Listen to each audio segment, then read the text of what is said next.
Hello, j'espère que tu vas bien aujourd'hui. Aujourd'hui, je voulais te parler de 3 erreurs qui t'empêchent de surmonter l'adversité, qui t'empêchent d'atteindre tes objectifs et qui t'empêchent de créer la vie qui t'inspire.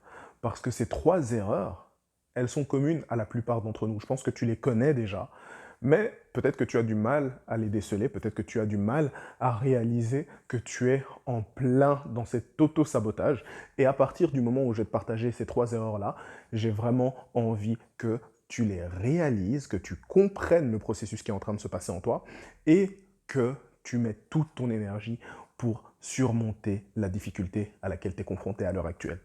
Parce que tu as vraiment besoin de bouger et ne laisse aucune difficulté être un obstacle à ton bonheur. Ok? Si tu ne me connais pas, je me présente Yannick Lassman, coach expert en résilience. Et comme je viens de te le dire, ton vécu n'est pas une excuse pour passer à côté du bonheur. Alors, si tu as envie de faire partie de cette communauté, si tu as envie de montrer que peu importe ce qui t'est arrivé dans la vie, tu peux y arriver, tu peux créer la vie qui t'inspire, abonne-toi, mets un like et si tu sais que ça peut aider quelqu'un, partage cette vidéo. Ok? Je vais commencer avec l'erreur la plus commune. Et franchement, ça va peut-être te faire mal de l'entendre, ou peut-être pas, mais la première erreur, c'est l'habitude. Ça veut dire quoi, c'est l'habitude? En fait, ça veut dire que tu es habitué à souffrir et que, comme le dit si bien Kevin De Bruyne, Je sais pas, je m'en bats les couilles. à partir du moment où tu es dans cet état-là, en fait, ça va. Tout va bien, tu t'en fiches. Bon, ma tête dit non, mais non, ça veut dire que ça va pas, en fait. Ça veut dire que tu es tellement habitué à souffrir, tu es tellement habitué à faire face à ce genre d'événements difficiles et tu as tellement intégré dans ton subconscient, en fait, que c'est la vie que tu vas avoir, tu fais rien. Tu fais absolument rien. Tu restes confronté à ces difficultés et tu te dis, en fait, inconsciemment, inconsciemment, une douleur que tu connais est moins importante qu'une douleur que tu ne connais pas. Ça veut dire que la douleur que tu connais, tu la préfères. Tu es à l'aise avec cette douleur. Tu sais que ça va te faire mal, mais tu sais jusqu'à quel point ça va te faire mal. Donc c'est ça qui est vicieux. Tu sais que tu vas souffrir, mais tu te dis, aïe, ah ça va, ça m'a pas fait trop mal. Mais si tu passes à l'action, tu vas te dire, ouais, mais je sais pas ce qui va m'arriver, je sais pas si je vais me planter, je sais pas si, lorsque je vais faire face à une nouvelle situation, si je veux me réengager amoureusement, est-ce que je vais tomber plus haut, est-ce que cette personne va être la bonne, est-ce que je vais peut-être justement perdre du temps, des années, est-ce que si j'ose faire quelque chose qui me sort de ma zone de confort, est-ce que les gens vont pas se moquer de moi, qu'est-ce que les autres vont dire? Oui, mais on a toujours attendu ça de moi et j'ose pas le faire, et donc je préfère rester en fait dans cette zone-là. Et en fait, ça t'amène au deuxième comportement, la peur de l'échec. La peur de l'échec, c'est quelque chose qui t'emprisonne. Ça t'emprisonne et en fait, ça t'empêche de passer à l'action. Pourquoi? Parce que si tu as peur de te planter, tu te dis non, non, non, je ne vais pas le faire parce que au moins comme ça, je ne me plante pas. Ok. Donc, qui tente rien n'a rien. Qui n'essaye pas ne se plante pas. Et comme tu n'essayes pas, tu ne te plantes pas. Ouais, mais non. Donc ça veut dire que si tu n'essayes rien, tu ne produis rien. Ça veut dire que si tu plantes une graine et que tu te dis non, en fait, je vais pas l'arroser, et si elle est là, si jamais ça pousse, tant mieux. Ouais, mais il n'y a que l'herbe qui pousse partout. Les plantes ont besoin d'être arrosées, elles ont besoin de soleil, elles ont besoin d'eau. Et toi, en fait, parce que tu ne te mets pas dans un endroit qui te permet de réaliser comment faire grandir cette plante, parce que tu n'oses pas, parce que tu ne veux pas essayer, parce que tu ne te donnes pas les moyens, et parce que tu as cette peur de l'échec, tu n'oses pas. Alors que tu devrais surmonter cette peur-là, ou peut-être, même au lieu de te parler de la surmonter, c'est de réaliser en fait que tes actions ont une cause qui crée une conséquence. Ça veut dire que tu peux te planter une fois, mais pas 15. Non, mais tu peux te planter, mais l'échec, c'est le fait d'abandonner.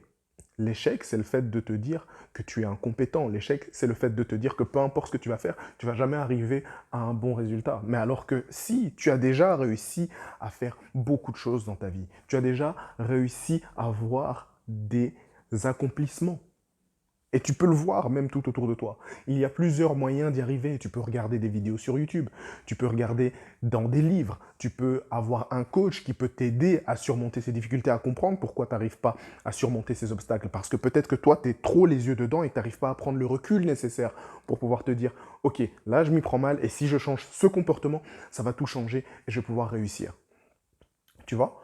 Et donc, ça, c'est un comportement qui t'empêche de réussir, qui t'empêche d'avoir les résultats parce que tu as peur de te planter. Alors que si justement tu te dis en fait, j'ai trouvé une nouvelle façon de ne pas reproduire la même erreur, eh ben c'est bon.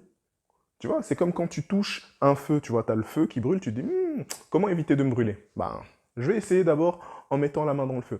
Ouh, ça brûle. Ok, là tu as compris. Tu as compris que si tu mets ta main sur le feu, tu vas te dire, ouais, c'est chaud. Et tu vas pas essayer sur 25 feux différents, tu vas le comprendre juste en mettant ta main sur un seul feu. Et en fait, parfois, parce que tu as peur de l'échec, tu as peur de te dire, ok, je vais peut-être me planter, mais je vais peut-être comprendre quelque chose qui va m'aider. Tu vois? N'aie plus peur de l'échec. Parce que le seul échec qu'il y a, c'est celui de ne jamais essayer. Parce qu'au final, si tu n'essayes pas, tu te plantes. Pas, ok, mais tu ne crées rien et tu restes exactement dans la même situation. Et rester dans la même situation et ne pas évoluer, eh ben, c'est pire que se planter, c'est pire que l'échec. Le dernier point, c'est parce que, en fait, c'est peut-être quelque chose que tu vas avoir du mal à entendre, mais c'est que tu n'as pas encore assez d'amour de toi pour te dire que tu mérites mieux. Tu vois? Tu n'as pas encore assez d'amour de toi pour te dire que ce que tu vis actuellement, c'est pas suffisant. Ce que tu traverses, les difficultés, et que tu as envie de passer au-dessus de ça, tu ne t'aimes pas encore assez pour te dire que ça suffit. Et tu n'as pas cette inspiration. Tu n'as pas cette inspiration. Pourquoi? Ben parce que tu ne te nourris pas de quelque chose qui te permet de grandir. Tu ne te donnes pas cet amour, tu ne te donnes pas justement cette satisfaction en te disant « je peux y arriver, je vais le faire et je mérite mieux ». Parce que je m'aime et parce que en réussissant, en surmontant les obstacles, en faisant face à l'adversité, en vivant la vie que j'ai envie de vivre pour moi, je peux y arriver et je vais me sentir bien, tu vois?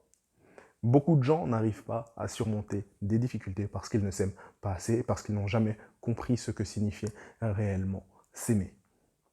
Lorsque tu t'aimes, tu sais qu'il y a des choses qui sont bonnes pour toi.